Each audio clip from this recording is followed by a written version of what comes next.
Alrighty. Hey everyone. Hey, Kendall Clements and Scott Bird talking today about Tenant Solutions. It's a Facebook group that we host and a podcast that we host. Today's September 13th. Yep. 2022. And Tenant Solutions is a Facebook group that we encourage you to participate in. It's designed to be an advocacy source for tenants to become the best tenants they possibly can be. It's also available for landlords to better understand the landlord-tenant relationships. We're not a legal advice group, but it's just good information, and our focus is to help tenants really be the best that they can be. I think that's what everybody needs to understand. We're advocating for the tenants. We're trying to help them. We have a perspective from our younger years when we did rent, but from a perspective of a property owner or a management company, but we understand what the tenants might need. So we want interaction, of course, with tenants, but we're here to help you. We're here to help the tenants. And I don't know if it's good to give a little bit of a backlog, but Scott and I both own property management companies. We've been in real estate for a bazillion years. We both own real estate. We're both landlords as well, and we've both rented before in our lives. And I've missed rent payments before in my life, so I get that perspective out there. And I think at some point we might have our tenants on here as well. I've talked to my tenants about my goals with this Tenant Solutions. I don't know if you have yet, but not yet. Yeah. Good response from them, and I think it'd be great to have them on here as guests at some point and talk to them. And so as we go through the conversations, feel free to comment below. Scott and I will respond to those comments, but we'll go forward with that. So we've got these three topics today we're going to hit on. Our first topic is going to be on, I think it's an important topic, is when a landlord or a homeowner sells their property, what happens to my lease? And we're also going to talk about light bulbs, air filters, water softeners, salt, pest control, those type of things. What is a tenant responsible for on these routine maintenance type things in a home? And then we're going to wrap up with inspections and how often a landlord can do them. And from a tenant's perspective is what's their rights. The term is quiet enjoyment. What's your right to quiet enjoyment out there? And so exactly. There's always that intruding landlord that comes at the worst time. Do they have the right to do that, or can you tell them no? Yeah. And we'll dive get some into good that. topics on there. So starting off here is let's talk about the lease when a property owner sells. Right now, our base market is in Utah, and Utah is a hot real estate market. We've had quite a few homes bought and sold, both here in the St. George area as well as up in Cedar City. And so this happens from time to time that the tenant discovers the landlord's going to sell the house. Yep. And with a tight housing market, what sets in? Panic, right? Yeah. Where am I going to live? What happens to my lease? Am I going to stay here? Am I going to get kicked out? Yeah, do I have 30 days before I get kicked out? But I just signed a lease and it's got 10 months left on it. What are my rights? Yep. Right? Yeah. So, So what are your rights? Yeah. So in the state of Utah, what I've learned in my research and in our practices is the state of Utah wants to protect that tenant. If you've signed a lease agreement in the state of Utah, unless it states otherwise in the lease as a specific term, is that lease has to survive closing. And survive closing means if you have a 10-month lease and that property gets sold, you still have 10 months on that lease that the new owner has to honor those exact terms. They can't come in and modify it. When that buyer buys that property, they're also buying the lease. Yep. So it doesn't change. It's still that new owner has to agree or has to follow the terms of that lease as well. Yeah. They can't come in and just change it. They can't come and dissolve it. They can't come and wipe it out and start something new unless the tenant wants to, right? Yeah. It may be a good idea to that, but just on the face value, they can't come in and wipe it out. Well, in the last 6 months, I've seen and I've talked with people that are looking for housing because they're saying, hey, the landlord's selling the house and they say I have to be out. Yeah. And I've had an opportunity to consult with some people on that and say, well, wait a minute, let's take a look at your lease because it has to survive closing, right? Now, That's probably the first thing to do, though. Is have somebody or have us. That's why we're here. Send us your lease. Like we'd happily review it or ask someone that you trust and get a second set of eyes on it. Yeah, and there's some services out there.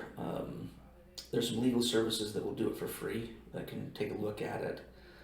There's some resources with the state and counties that look at it, but it doesn't hurt to reach out to somebody that works in that field and they can give some good advice. Always out there. I think it's important to understand, though, that everything's negotiable, but you should do it from the perspective of the lease, knowing your rights that are within the parameters of that lease. My counsel would be to don't give up those rights, but take a look to see if it makes sense, because what has happened is the new buyer comes in and says, well, I want to occupy the home.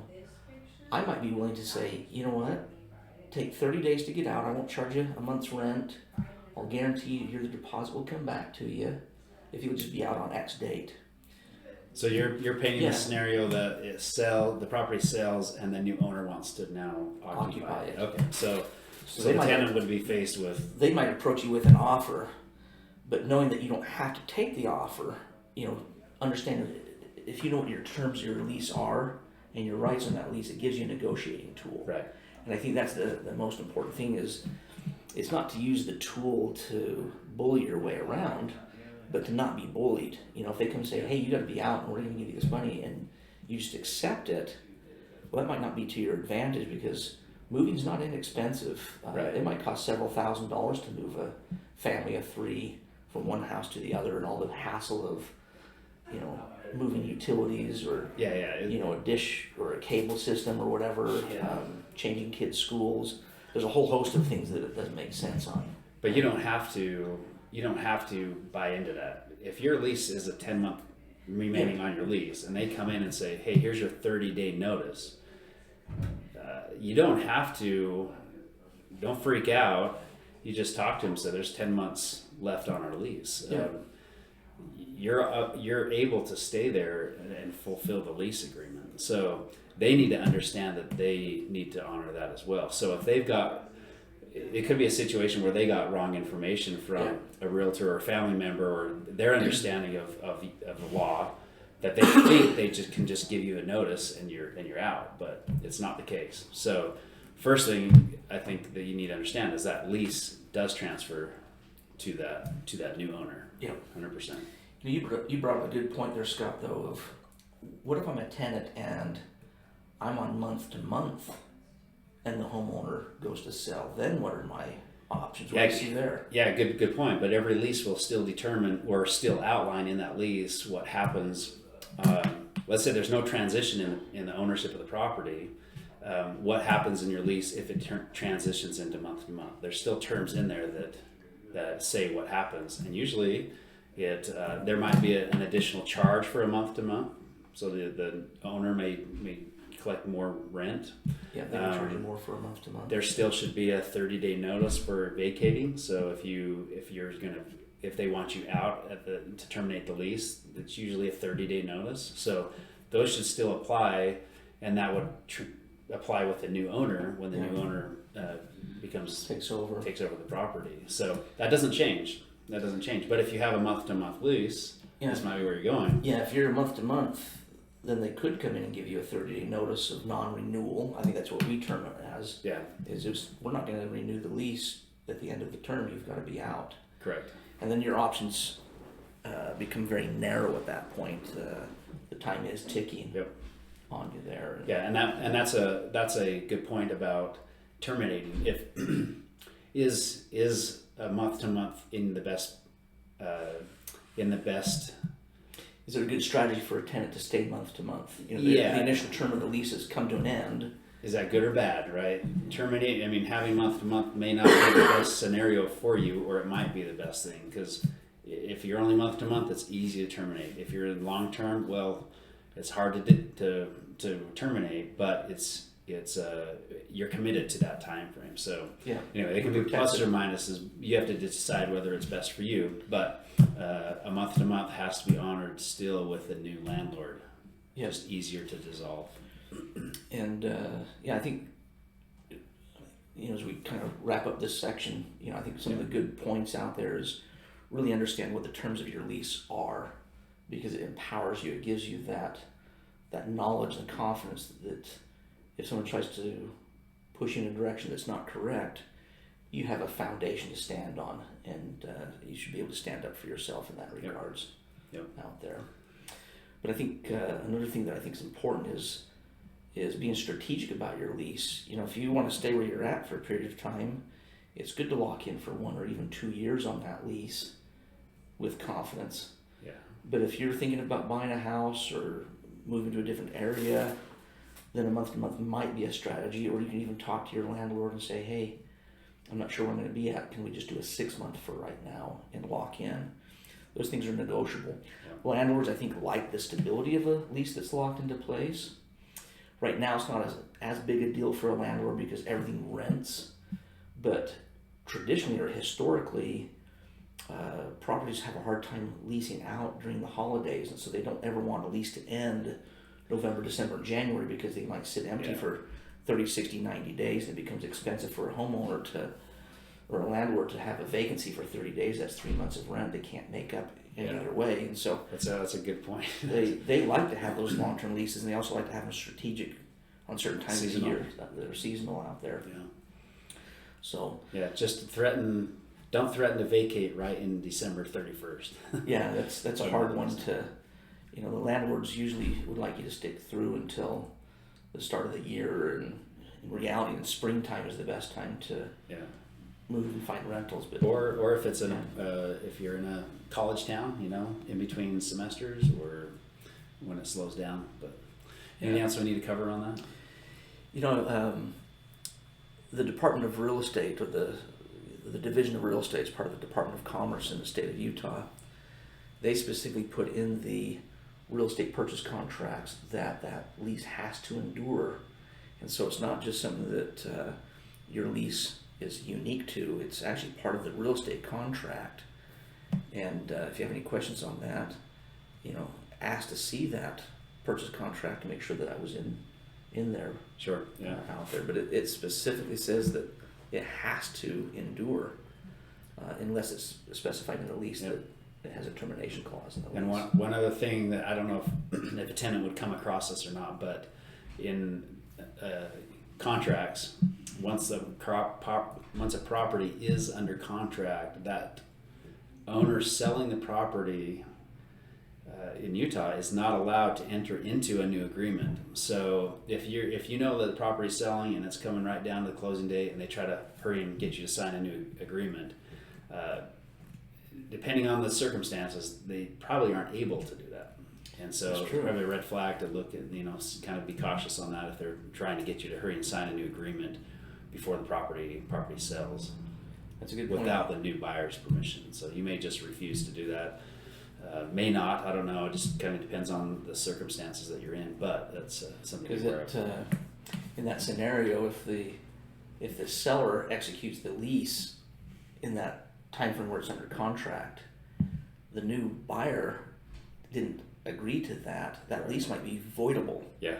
Right? Correct, yeah. And then you have no legal standing out there, so be mindful. I think some good advice is if you're renting a home and the seller puts it on the market, it's not time to panic, it's time to keep your head about you. But it doesn't hurt to reach out to some experts in the field, and most experts will sit down with you and counsel you at no cost. I know that we will do that in our company. I assume you guys do in yours. Yeah. Because really we're out advocating for the best tenant possible. And you may not rent with us today, but I want to give you advice that is beneficial to you so you make the best decisions out there. So. Yeah, perfect. Alrighty, ready for the next topic here? Yeah, let's do it. How far are we into that? That was 15 minutes. Yeah, we're good. So let's talk about light bulbs, air filters, water softener salt, pest control. Probably ought to toss in yard care here as well, depending on the home. These are things that I consider to be light maintenance of just maintaining a home, and leases will vary of what your responsibilities are, so it's important for you to know the lease. So in general, what is a tenant supposed to take care of versus a landlord? When do I call the landlord or the property manager and say, hey, come replace my light bulb? Or what do I do? Just in general, what would Excellent you... point. So I think before answering that question, I want to back up 1 second. It's when you're taking possession, what should the home look like? Might be a good place for us to start. Because if your lease says that you're responsible for the light bulbs when you move out, well, maybe you should make sure the light bulbs are in when you moved in. Yeah. Or the stove or the water heater And that really ties into kind of our inspections a little bit, so we'll get into there, so there might be some overlap here, but the idea of when you first take possession of the house is it should be broom clean, not spotless. There's a difference there, right? Yeah. But it should be broom clean and it should be functioning. And then you're supposed to maintain it going forward. So if all the light bulbs are there, the theory is when they burn out, you get the joy of replacing them. It should be your responsibility to do that. Same with air filters is the home should have a new air filter when you move in. Should have, topped off on water softener salt, and the fridge filters don't have to be changed out, but ideally if they could be, because those last a little bit longer than a standard filter out there, but that's one of those things to look at. What about screens on windows? They should absolutely be there. Whether it's no cuts in them, no holes. They should have the ability to keep out little critters on there. Yeah. And quite frankly, some homes don't have them, and sometimes you think, well, I'll never open that window, so it doesn't matter to me. But at the same time, you should go through and document the way it was. I know we're going to get into that in a little bit, but look at these light maintenance things. Is you as a tenant are responsible because you're the one that's there consuming those operations in the home. So light bulbs is an easy one to me. Like if you like to sit in the dark, then don't worry about changing it. But just be mindful at the time you move out that you have to have that light bulb functioning. So it's pretty much got to be in the same condition as when you moved in. Yep. I think that's a good rule of thumb on there. Okay. But let's talk about air filters specifically for a little bit. Probably one of the most expensive things in a home is the air conditioning system. We just replaced ours at our house. This is a shameless plug for home warranties. I paid $850 through the home warranty for an $8,000 system. Best money I've ever spent, right? Right, yeah. So anyhow, those systems are expensive. They can be in the thousands of dollars. And if you have a home that has 2 or 3 load zones, multiply that by 2 or 3. So if you're renting a really large home, now you're caring for a system in that home that the care of that air filter could be a huge impact. So why is the air filter so important? How does that affect the running of the furnace? And why would a tenant possibly be liable, or why would they care that? Yeah. So let's go with that premise that, you got an expensive component of the home, but one of the things that can, and I apologize for my English here, could bugger it up. To Americans, the word bugger doesn't mean a whole lot, but if you're British, and I apologize. But but if you fail to change those filters and dust and debris gets in and it starts to bind to the grease on the fan wheel, and the wheel has a hard time turning, now it becomes imbalanced, then the bearings go out, and the fan motor might cost $800-900 to repair, and the only reason it failed is because it got gunked up. Well, who gunked it up? It was the dust and debris that got in there because you didn't change the filters. Or if you put a filter in but you don't change it for 8 months and it gets so clogged that the thing can't breathe and it starts to work itself overload, and all of a sudden the capacitor starts to fail, or the condenser motor starts to fail because it can't get enough oxygen through the system to function. Well, whose fault is that for not changing the air filter? Well, it could be yours. So they'd have grounds to ask you to fix that device on there. So the landlord would have. The landlord has grounds to do it. Now, enforceability and grounds are two different things. You have to prove, certain things to it. But if you don't have a record of you changing out those air filters, and he can show that the last filter that was there was so clogged with gunk, his position is much stronger than yours would be, right? So you want to position yourself to be, to protect yourself. It's so easy just to keep a little log of when you change filters. Nowadays we have this technology called the cell phone. They just take a picture of the day you changed it. Here's my before, here's my after. what better proof could you possibly have? The pictures don't lie, right? Yep. And tenants can look at one of our other videos and go into depth on how to actually record and document and take those pictures, because that's a huge component of this process. Yeah. Because last thing somebody wants to do is have to pay $8,000, $5,000, whatever the amount is for a new furnace, because it's pinned on them that they didn't do something correctly, and they have to respond or repair or replace that furnace. So most judges will take a look to say, well, how old was the system? They'll prorate it out, or they'll adjust it. But even if it's just $1,000, it's not worth the hassle. Not worth it at all. Yeah, you want to avoid it. But here's the question I have to tenants, and I'd love to see some feedback from our viewers on this. Of why wouldn't you want to change the air filter? You're the one that's living there. What does the air filter? Okay, I'll answer that capture? question. Yeah. I'll answer that because I don't own the property. I'm just renting. It's the owner's responsibility to maintain the home and take care of it. Right? How many tenants are out there siding with me? It's the owner's responsibility to take care of it. But here's the concept. You're living in that home. You're the one that's sucking and breathing that air. Wouldn't air quality be something of importance to you? No, I smoke. I don't care. Like I'm playing devil advocate right here, but in reality, who's on the hook for doing that? Who is responsible for replacing that furnace? The bottom line is, in most lease agreements, it is the responsibility of the tenant to do so, right? So if a homeowner comes through and does an inspection, we're going to talk about that in a little bit, and he finds that that's not done, it's actually a finable issue. Like, hey, you're supposed to change these. This isn't done. Here's a $50 bill to you. Is it spelled out in the lease? Would it tell them whether the tenant's supposed to? I know our lease has it specified in there that it's their responsibility and that it is finable if we determine that they haven't done it. Okay, so something to remember, that read the lease. Yep. Find out from up front really if it's your responsibility or not. If it's just another question to ask them while you're signing a lease agreement.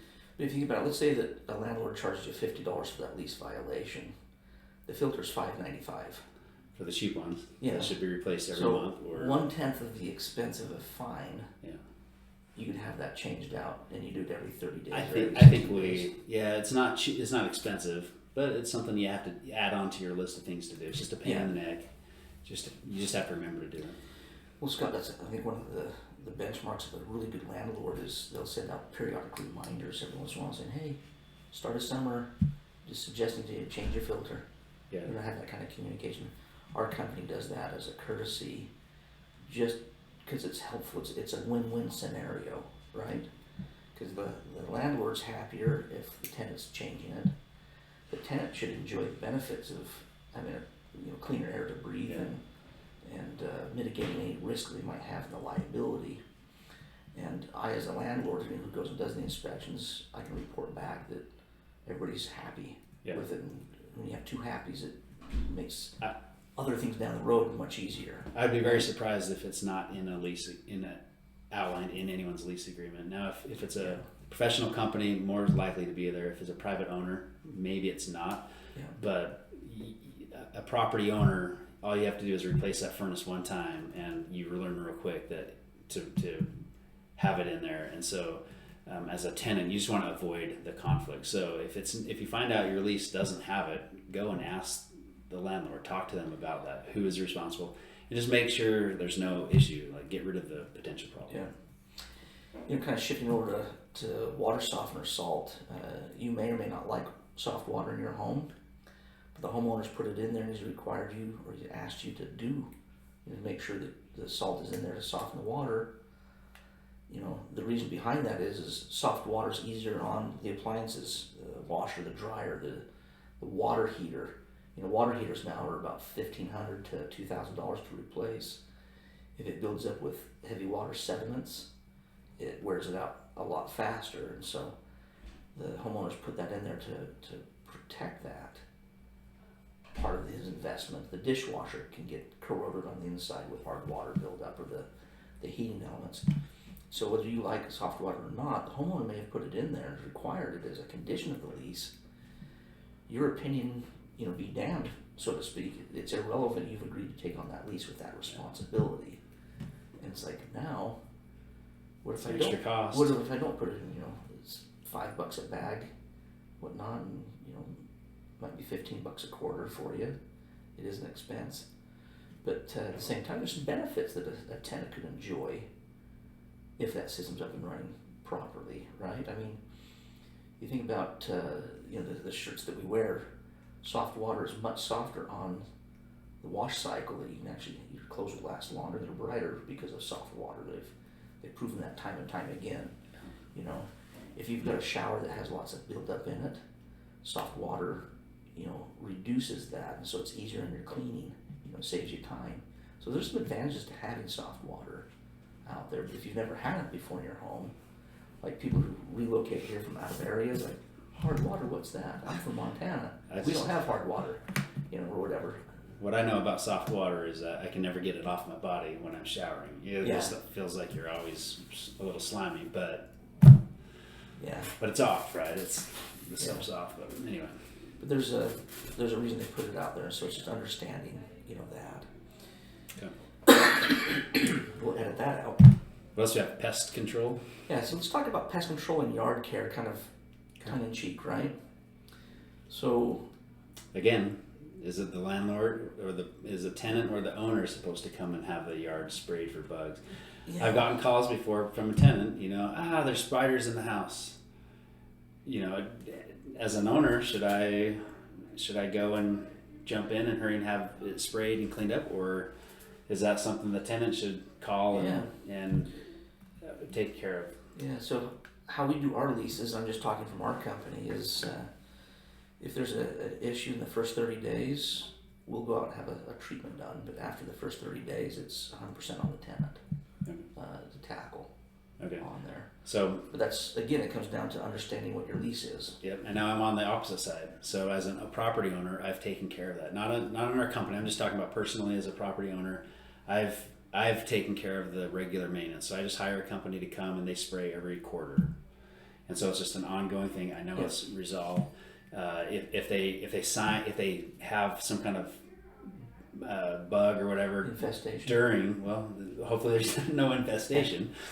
But yeah, if there's an infestation, that's actually another good point. What happens if it's extreme? But if they see a spider here and there, it doesn't mean that that it is infested. They're just a spider. You know, take care of it, tenant. But resilient, if it's a common problem, then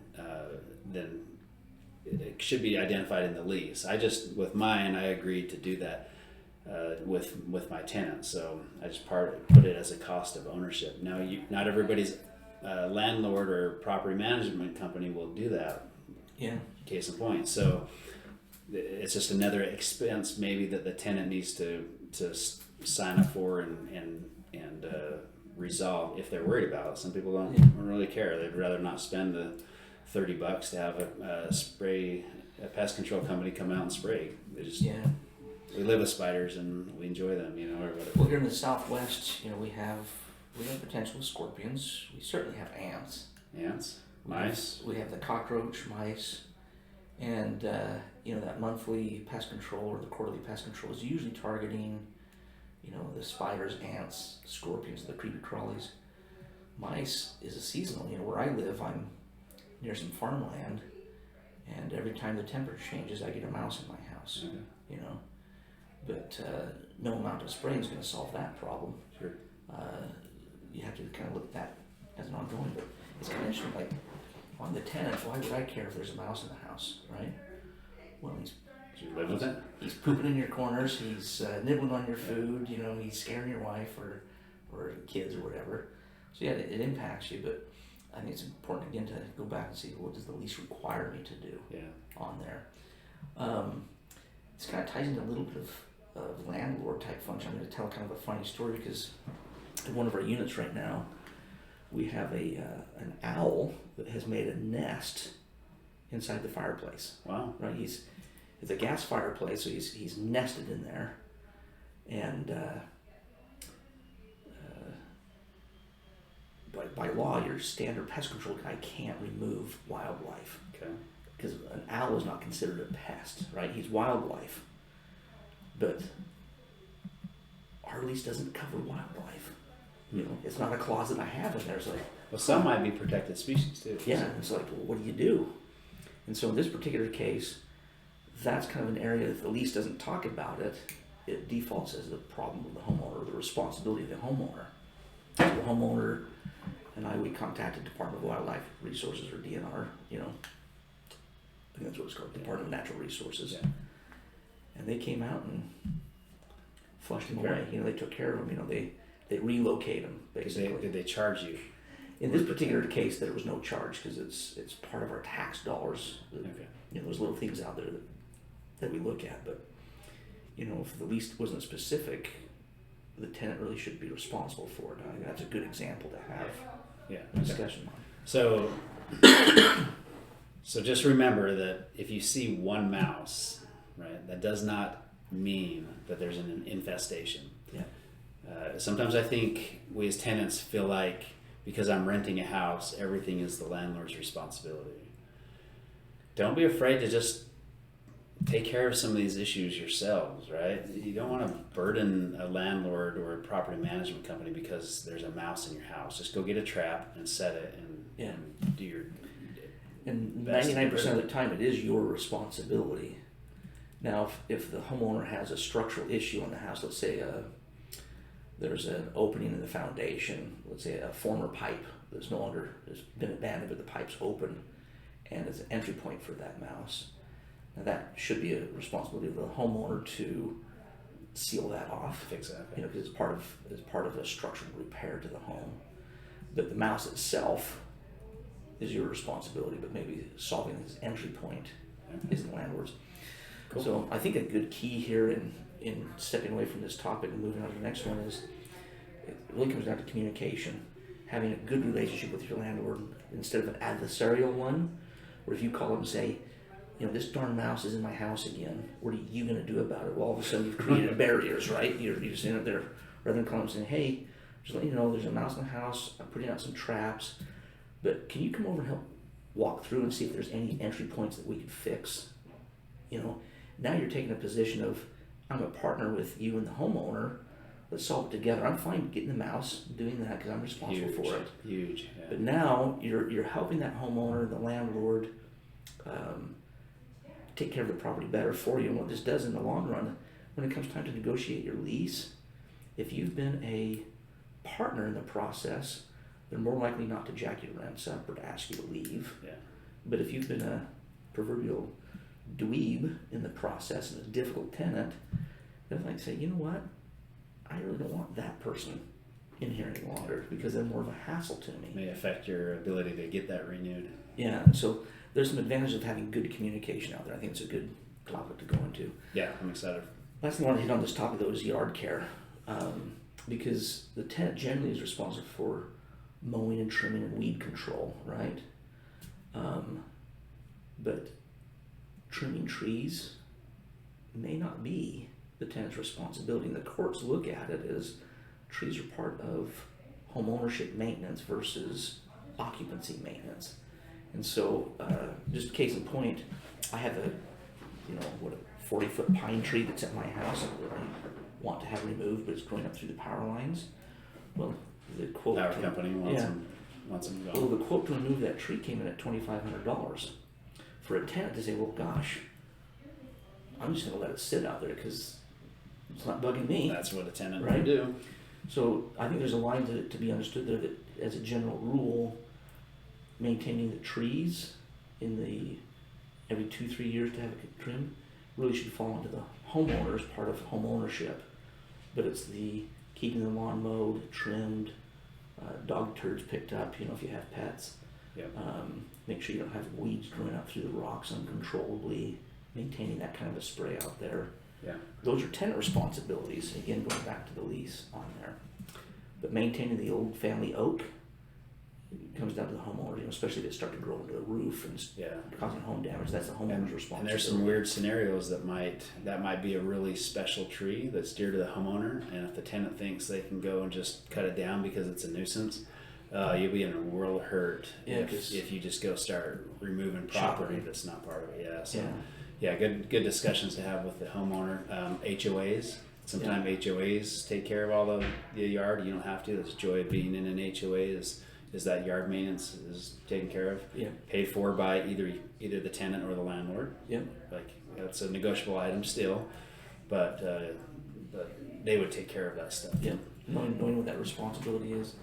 At the end of the day, you want to live in a place that looks nice, right? As a general rule, most people do. Yeah, most people do. But as you go into living into a property, tenants, like, who wants to do yard work, right? Yeah.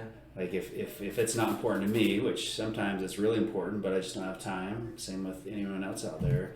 It's hard to make time for those things that get put last on the plate, and yard care, quite honestly, would be probably one of those. And I've had several tenants come to me and say, "Oh, great! I'm glad you have a yard. I love weeding. I love taking care of it. I love fruit trees. I love pruning. I love mowing the lawn." Now they say that to me, so I'm more willing as a landlord to sign that lease and accept them. And then I drive by the property a month later, 2 months later, and there's weeds all over the place. And so don't say things just to get you that agreement. If you're not a yard care person, tell the landlord or the owner that you're not, but you'll figure out a way to do it, right? Yeah. The owner wants to drive by. We'll talk about inspections here in a bit, but when they drive by, they want to see that the property is being cared for. Outside is a really good indication of what it looks like inside. Boy, that's psychology 101, right? Sometimes, yeah. Anyway, might be a good transition. Well, let's transition over into homeowner inspections. Scott, you've been doing property management for a while. I don't know if you actively go out and do your inspections now or not, but you've done a few in your time. I have, and quite honestly, I'm not as good or as faithful about it as an owner. So I more or less tell my tenants I'm going to be there this day and do it at the beginning of the lease, and then I fail to do that as an owner. And I think it's good to remember that sometimes there's a little trick. Maybe we'll bring this up later, but I'm going to say it right now because I'll forget. Landlords will sometimes seek opportunities to come and visit you in the house. Yeah. Okay. So I might come by sometime to give you some cookies or something because I want to see what's going on in the home. I might choose to be the one to come and look at that stove that's not working first because I want to go see how the home's looking. So they may not come for a specific inspection, but they might come for an alternative purpose to have that inspection done. So let's go back to the inspection. Yeah. You take the lead here because I think you have a really good. Yeah, so I think there's might be two types of inspections in my opinion, and correct me if you support this or not. But when you first go to a property to look at it, and you're getting interviewed to rent it, let's say the owner says that you got it accepted and you get to rent the property. That's you performing an inspection on that property. Once that agreement's signed, you're moving in. Any visit afterwards now is going to be the inspection performed by the property management company. Yeah. So your turn to inspect it is up front. They're going to inspect it every inspection thereafter. Yeah. So that initial inspection, I would be very cautious on, or not cautious, but I'd be very detailed. I'd be very detailed on the type of inspections that you perform. How thorough are you going to be during that inspection? Yeah, because as a landlord, we have pictures of the house and it looks immaculate online. And let's say there's a hole in the wall. Let's just use the hole in the wall example. And that's going to show up in the inspection picture, right? Yep. And so if I go back in and say, gosh, there's a hole in the wall now, and you say, well, that was there before. Well, the burden of proof is on you as the tenant to prove that it was there when you took possession.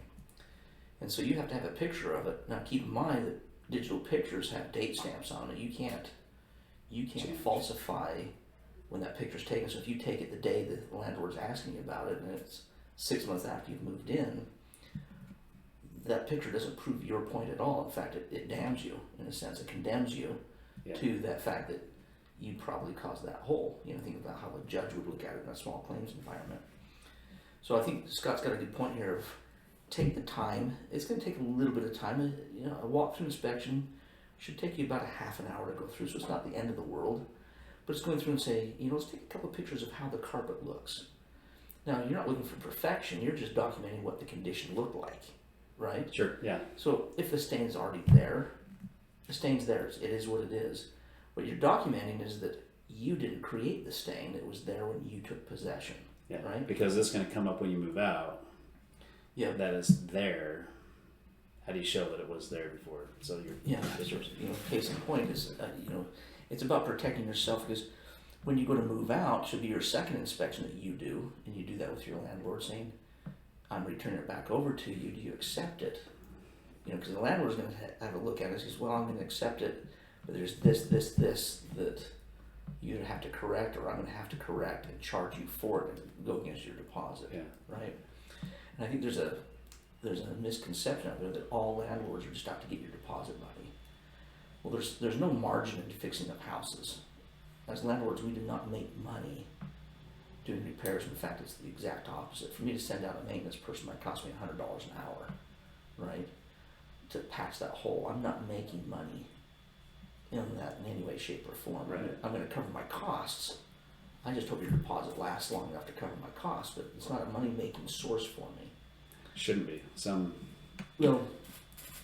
landlords might, but it shouldn't be. Yeah, it shouldn't be is the answer. Okay, so let's go through some of the type of things to look for. Like when a tenant's going into the house, what are some things that they should really inspect for? So I would look at overall condition. As when you go into the house, is the overall condition of the home clean or not? Is there dents in the wall? Is there like major things? Is it look clean? Most of the time it's going to be pristine when you move in, when you go there. Now, as a general rule, I think our industry calls it broom clean. There might be some dusts and stuff there, but it should be free of major debris. It shouldn't have dead bugs in the middle. Shouldn't have dead bugs. The stoves should not be full of grease. Yeah, it should be clean and ready to go. The refrigerator should be cleaned out, wiped out. It shouldn't have popsicle stain coming down. There should be some things that you should demand on that. So appliances, you want to make sure all the appliances are working. It's perfectly fine for you to test a gas stove and make sure all the burners are working. Yep. Light it. Start the dishwasher. Open the fridge. Make sure the lights are on in the fridge. Make sure it's cool in both of them. Fridges or freezers may not be working fully when you move in, and the only way to know that is test it. So these modern appliances, they sense material inside the unit, and they will adjust their thermostats automatically. So sometimes you might not be able to test a fridge, just as an example, until you put food in it in a modern. Out there, it's just one of those that's unique more things. modern than what I'm used to. But you're right. I see that in my vacation homes, because I'll have a fridge that sits empty for a week. It's on and plugged in, but there's nothing in it. The fridge knows that it's empty, and so it goes into a power saving mode. Interesting. Okay.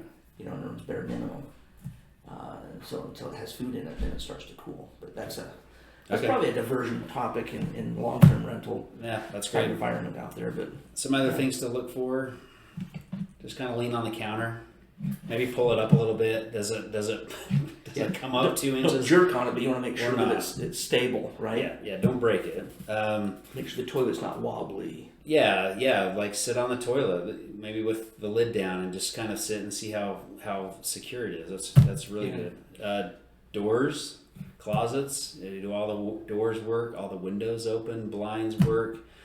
Just kind of test everything. Don't feel like you're taking this guy's or gal's too much time because you're doing this research. Feel free to do that. I would look for water stains under the sink. Yeah, very good. That's sometimes just a pinhole in that water drips, and that kind of leads to mold or some other health issues. But if there's a little water stain underneath there, it's a good indication there's been a problem. In reality, again, this is just a time to document. It's not that you're giving them a punch list and you got to come and fix all of these things. We're just noting the condition as it is today. I'll accept it as it is. But at the same time, if you find something that's not acceptable, let's take that water leak under the sink. If it's an active leak and it's causing an issue, I don't want to put my stuff underneath there. Yeah. That's when I want to call the landlord up and say, hey, this has got to be fixed. Yeah, but if you're there the first day and you see it dripping or it's wet, it opens for discussion and kind of pins it on them to be the ones to repair it. Yeah. Other things, screens we talked about a little earlier, but screens, are all the screens attached? Are they in good condition, or are they damaged? Any stains or cuts in the floor? So if a prior person had a dog and they decided not to replace the carpets, there would be scratch marks in the carpet. Yeah, tear marks or whatever. Tears, yeah.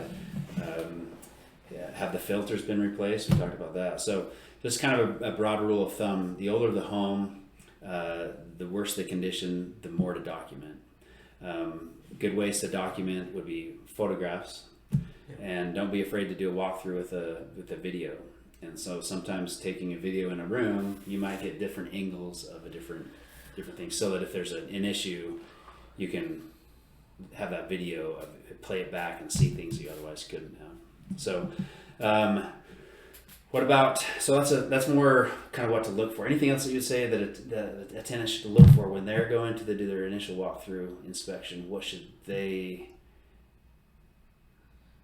be worried about? I would say how many keys you're receiving, how many garage door openers, okay, garage door openers function. Take a picture of those. Sensors work. Yep, take a picture of them. Be smart in your filing. Your digital copies. Create a folder out there specifically for that property and put all the pictures in there. Most of us have gone to tenant portal systems where the copy of our lease is out there. It doesn't hurt to take a copy of that lease and upload it into your file as well. You can also share and upload copies of your pictures and what you saw out there to that tenant portal so the landlord has it. Again, going back to the concept of communication is, you're not holding this to have a private thing. It's so that they're on record knowing that you know what it was like. Because at the end of the day, if you had to go to court, the judge just wants to do what's fair and correct. Yeah. He doesn't want to favor the landlord. He doesn't want to favor the tenant. He just wants to make sure it's right. Yeah. And the better documentation you have on your side, the stronger position you have, for that out there. Okay, so let's switch now to the landlord. Yep. Or the owner. Periodic inspections. Coming to do a periodic inspection. And that can be as often or as little as they choose, really. It's on them to actually do that. You don't need to call and remind them and say, hey, are you coming to do your inspection? Unless you are planning around that inspection, like as a tenant, I'm going to have a party this weekend and make sure that he's not going to come or she's not going to come during my family visit, but I'm going to make sure it's ready for when they come. So you may make sure they're coming on a certain day. And if you're only going to clean your house twice a year and it always coincides with when the landlord's going to do the inspection, then you're not a good tenant out there, and you're living in squalor. Strategic tenant, but not one that the landlord would want to keep there. But the inspection shouldn't be a point of contention. It certainly can be, and if you have a homeowner that, and I've actually had a homeowner like this that was a new home or a new investor, and he worried about everything. He wanted to go by at all times of the day, and he'd walk onto the property unannounced and just say, oh, I'm just in the backyard just checking on this fence or whatever, come up with some kind of thing. They can't do that. When you sign a lease, you are signed on that you have what's called quiet enjoyment, right? Doesn't mean your next door neighbor won't play, Def Leppard. It's not that kind of quiet, but it's that you will have peace and security in that home. The landlord waives his right to access to that property under any condition, with the exception of a very few. They can come on if there's an active fire or flood to protect the home, right? But they can't come on just because they think you might be smoking inside the house. Yeah.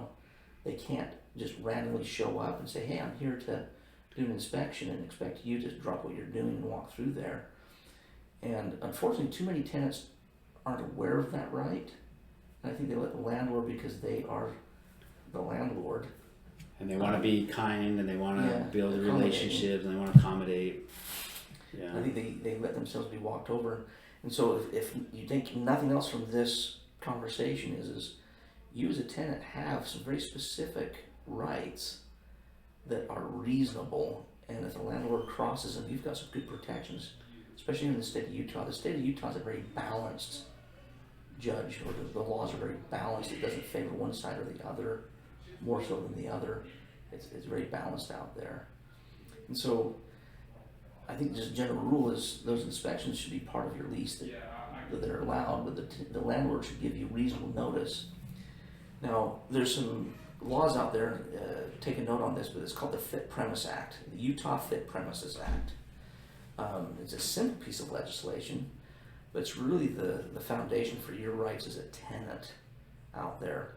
It can actually supersede the terms of a lease in some aspects. That a landlord can work within these parameters. He can go above and beyond the parameters, but he can't shorten those parameters, right? It's a minimal level of expectation that you as a tenant have out there. And right to quiet enjoyment is the foundation of that out there. Yeah, so that's a kind of a delicate thing. How do you handle that if the landlord's a really nice old guy, and he just calls you and says, I need to come and do this? Like, how, as a tenant, how do you tell him respectfully no?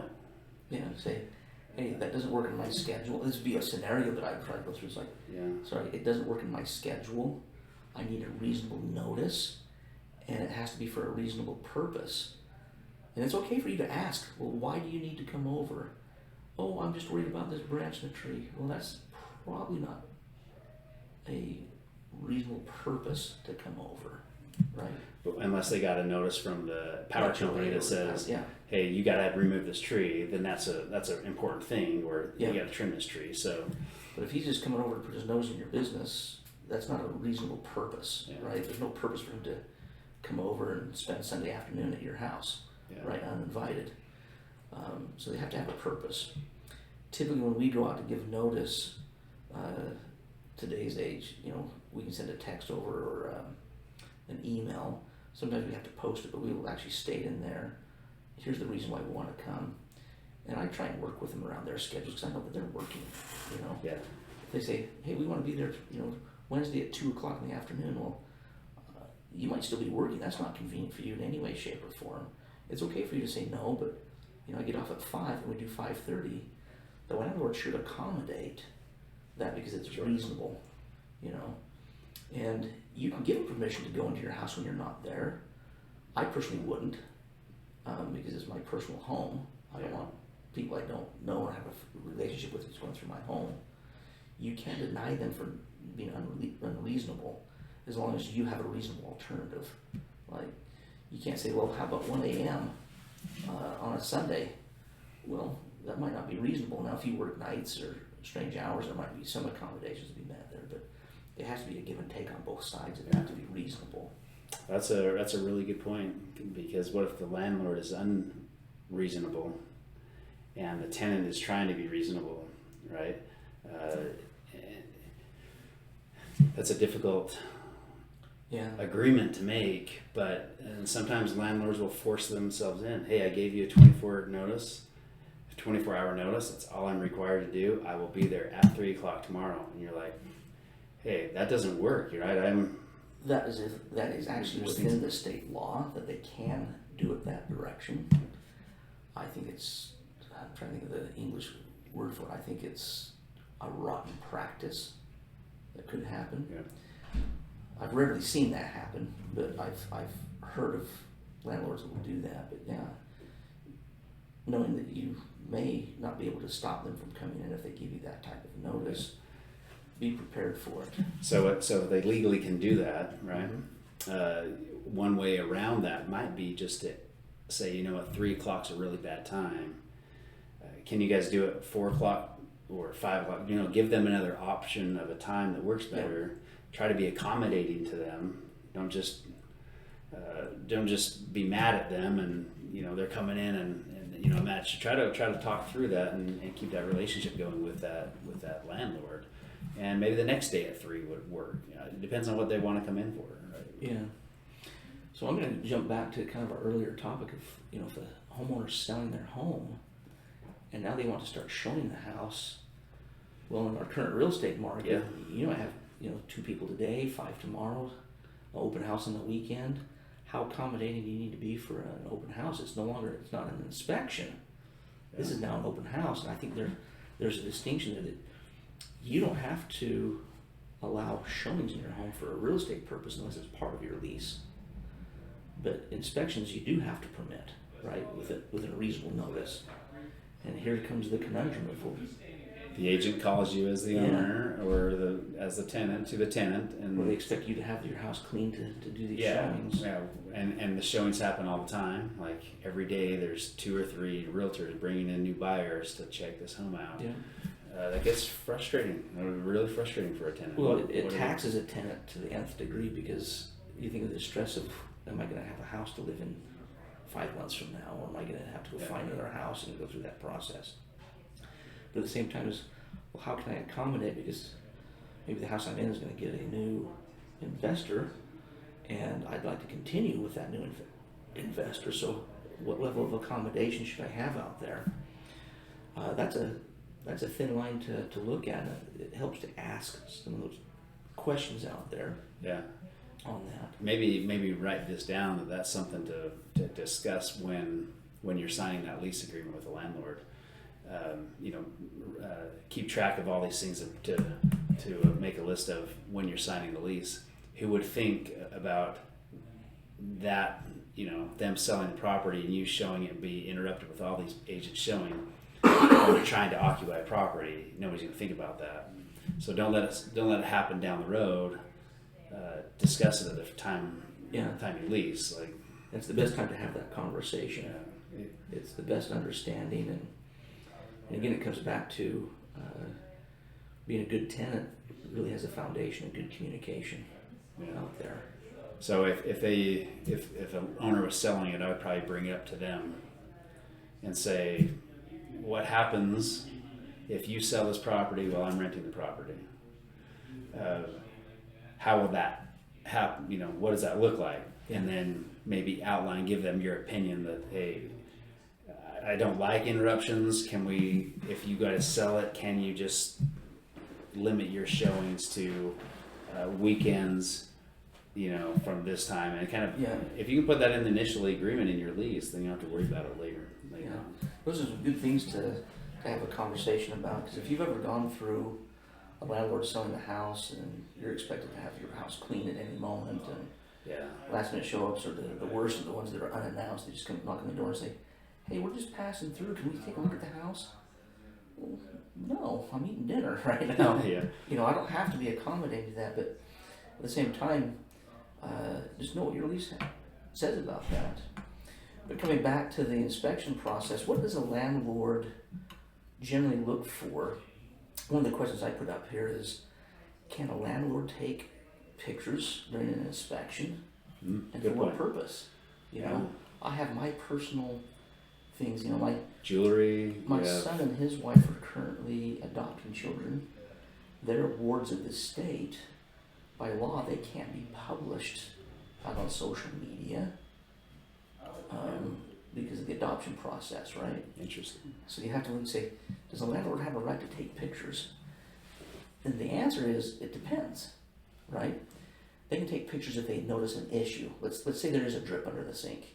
They should be able to take a picture of the drip under the sink, but they shouldn't be able to zoom out and take a picture of your whole kitchen and show that, this person didn't do the dishes for a long period of time, or they're a pig, or they, and the landlord shouldn't be taking those pictures for the purpose of posting online. Like, hey, you guys want to see a dirty kitchen? Here's the Jones family at 123 Baker Street or whatever. Look at how horrible they are. You don't want to be the Jones family. Now they create defamation. Of course, those are obviously extremes, but knowing where your privacy is that landlord shouldn't take a picture of the whole living room, but he should focus on just, there's a hole in the wall, right? Type of scenario. It should be very focused, very narrow with a purpose. So if the landlord comes into my apartment and starts taking pictures of every room on every inspection, you have a right to say, hey, delete those pictures. Because they have to have a purpose for that picture. But it's just for record keeping, Kendall. I'm just here to record the condition, and I do this every inspection. Yeah, but I'm playing devil's advocate again. I think you'd have a position there saying, hey, if there's not an issue, I would ask you not to take a picture of my personal effects. Yeah. Right? Because what if there's something, I'll use the term of intimate in nature, that gets in the background? Now you've created embarrassment. Yeah. and now your relationship with your tenant can be strained because they wonder like, well, what did they see? What did they think about me? You know, it can be a huge impact. You know, so I think there's some sensitivity there. A good landlord will not take pictures in general, unless it's a specific issue they want to correct. So what are some things that they're? Go ahead. Yeah, I think you're leading into the question. Well, what if the tenant is a slob? Then yeah, it's necessary to document for a corrective action, right? And that is a purpose. They can take a picture and say, you know, I had one tenant that had like 800 outfits and not a single hanger in the house. You know, so their clothes were everywhere, and you know, as you go through, you know that it's not healthy living, and so I take a picture of it and I do a corrective action saying, we're going to give you 14 days to have the home cleaned. We'll come back and take a look at it because I can evict for cause, because in our lease it says that you'll maintain the premises in a clean and sanitary manner. Now, clean is subjective, but a reasonable person would look at that and say that's not clean, right? There's a difference between clean. You know, there's a pair of socks and a pair of underwear on the floor versus everything you own. And hoarding. You know, everything you own on the floor. Yeah, there's a difference between. That would be a permissible purpose on there. And so there's a balance out there, but I think if you have that communication with the landlord, they will. I think the landlord is there to, in general, give the tenant an opportunity to voice anything that they've heard. Just put their own eyes on the property. It's not there. They're not there to be intrusive, or they shouldn't be. Yeah. They're just there to check on things. We have the purpose to look for risk. You know, like what if there's that pinhole leak? Coming from somewhere. The tenant may not always look at it because until they see water out on the floor, they may not know that it's slowly dripping and causing damage to the cabinet. I think it's important for a tenant to know that they're there to protect the property. Yeah. Are there any health or safety concerns regarding that property that might cause harm to the property, but also the tenants? And when you live in a property, you may not always think of those things. So it's good to have a fresh eyes come in, especially someone who's got a duty to the property owner to make sure that property is being taken care of, and that there's no problems that's going to damage or harm a tenant. And so keep that in mind as you live there. Are there any health or safety concerns or issues with this property? Well, those need to be addressed. Yeah, that's a good point. So I've gone into where I've seen mildew in a shower, right? Well, is it mildew in the shower because the tenant isn't cleaning it on a regular basis? Or do I have a pipe behind the wall that's not doing it, or the fan that's not working? The fan may not be working. And so we want to get that corrected, because mildew unchecked can cause thousands of dollars of damage, right? It doesn't necessarily mean it's black mold. And hundreds of thousands of dollars of health to a tenant if there's mold. But if there is mold in it. But if the tenant's causing it, then it's the tenant's liability, but it could damage a home. But if it is something that the landlord has a responsibility for, they have a right and obligation to mitigate that, right? Yep. At the end of the day, the state of Utah has done a good job with their Fit Premise Act that gives tenants a good support out there, and that protects the landlords equally out there. But I think the purpose of the inspection is also to look at other conditions of the lease that are being met. So if you're responsible for yard care, it's the landlord's opportunity to verify that he has taken care of the yard, and it also gives an opportunity to say that there's somebody coming up as an expense to the homeowner. They might need to go take care of trees. We kind of talked about that earlier. It kind of gives that pulse out there of what's going on. They might look at things like the roof, and it might be time to tell the homeowner, hey, your roof is starting to show wear and tear on it. It has nothing to do with you as a tenant. It's just protecting that asset. That's the duty of a property manager, is to be the eyes and ears for that homeowner at the same time. So they have a duty for that. That's good for a tenant to understand that relationship, because that property manager is there to, if a tenant can help the property manager do their job for the property owner, then I believe that relationship with the property manager and the tenant just compounds. It really strengthens. They're not there to get in your business as a tenant. They're there to protect their client, who is the property owner. Now, if you are doing something shady like cooking meth, get rid of it before they come. But shame on you for doing that. But, if you're doing things that are openly against the terms of the lease, then you should be called out on it, right? You shouldn't be surprised about it. Yeah, if you're being dishonest, you're a dishonest person. Yeah. But Own it. the tenant or the landlord really wants to keep people in there. They don't like disruption, but they just want to make sure that things are being cared for in the home. So how often should a landlord or a property manager be inspecting? How often should that happen? And I've seen it across the board. I think monthly is just too doggone often. That's intrusive in my opinion. As a best practice, our company does 4 inspections a year. 2 are scheduled with the tenant that we actually go into the property.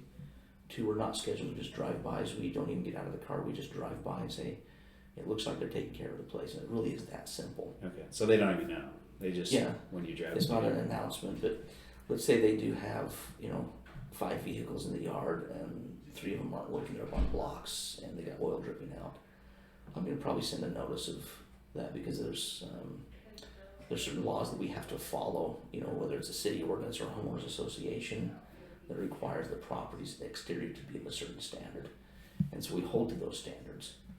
But you should care as a tenant as well, on there. So being respectful. So, but that's our company's practice on there.